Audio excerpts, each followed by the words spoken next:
Assalamualaikum warahmatullahi wabarakatuh.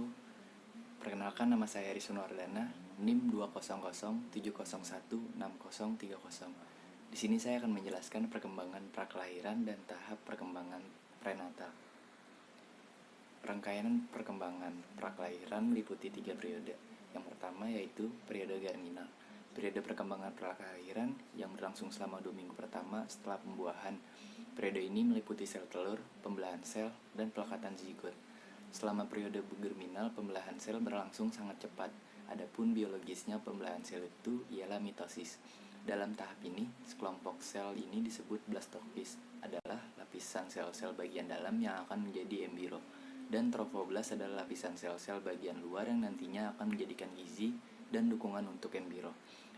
Periode yang kedua yaitu periode embrionik. Periode perkembangan prakelahiran yang terjadi dari 2 hingga 8 minggu setelah pertumbuhan. Periode ini dimulai ketika blastopis melekat pada dinding rahim. Di dalam embrio terdapat 3 sel di dalamnya, yaitu endoderm adalah lapisan dalam sel yang akan berkembang menjadi sistem pencernaan dan pernapasan. Yang kedua, ectoderm adalah lapisan luar yang akan menjadi sistem saraf. Yang ketiga, mesoderm adalah lapisan tengah yang menjadi sistem peredaran, tulang, otot, dan lain-lain. Kebanyakan perempuan menyadari kehamilannya. Organ-organ utama mulai terbentuk. Adapun organ yang terbentuk adalah organogenesis. Organogenesis adalah proses pembentukan organ yang berlangsung selama 2 bulan pertama dari perkembangan prakelahiran. Periode yang ketiga yaitu periode fetal. Periode perkembangan prakelahiran yang dimulai pada 2 bulan. Periode perkembangan prakelahiran yang dimulai pada 2 bulan setelah pembuahan dan umumnya berlangsung selama 7 bulan. 3 bulan setelah pembuahan, panjang janin mencapai sekitar 3 inci dan berat badannya sekitar 3 ons. Pada akhir bulan keempat, panjang janin mencapai 6 inci dan beratnya sekitar 4 hingga 7 ons. Pada akhir bulan kelima, panjang janin kira-kira mencapai 12 inci dan beratnya mencapai 1 pon. Pada akhir bulan ke-6, panjang janin mencapai kira-kira 14 inci dan beratnya naik setengah sampai 1 pon. Pada akhir bulan ke-7, panjang janin kurang lebih 16 inci dan beratnya sekitar 3 pon. Selama bulan ke-8 dan ke-9, ukuran janin mulai bertambah besar dan beratnya bertambah sekitar 4 pon. Periode fetal dimulai pada akhir trimester pertama dan terus berlangsung hingga trimester kedua dan ketiga. Teratologi dan risiko dalam perkembangan prakelahiran. Teratogen adalah unsur yang berpotensi mengakibatkan kelainan kelahiran yang menyebabkan perubahan kognitif dan perilaku. Penyebab dari kelainan kelahiran disebut teratologi.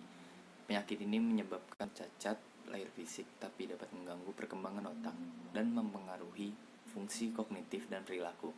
Dosisi, kerentangan genetik, dan lama paparan teratogen dapat mempengaruhi tingkat dan jenis kerusakan yang terjadi pada embrio atau janin. Hal-hal yang dapat menyebabkan kelainan tersebut antara lain: yang pertama, obat-obatan psikoaktif, yang kedua, kafein yang berlebihan, yang ketiga, alkohol, yang keempat, nikotin, yang kelima, kokain, yang keenam, heroin. Tahap perkembangan prenatal. Tahap perkembangan prenatal ini meliputi 3 tahap. Yang pertama, tahap germinal. Tahap ini terjadi di awal 2 minggu pertama setelah pembuahan. Tahap germinal atau praembrionik merupakan awal dari kehidupan manusia.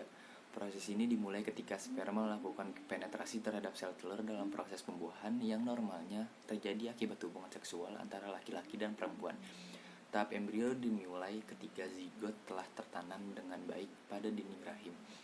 Dalam tahap ini, sistem dan organ dasar bayi mulai terbentuk dari susunan sel.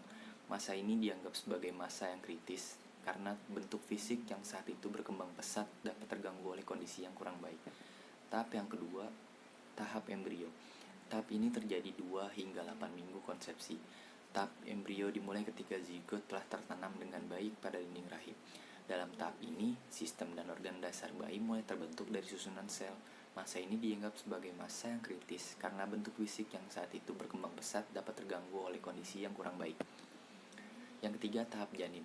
Tahap ini terjadi 2 bulan konsepsi hingga 7 bulan. Embrio yang berkembang menjadi janin sudah memiliki organ internal atau jantung, paru-paru, usus besar, dan sebagainya.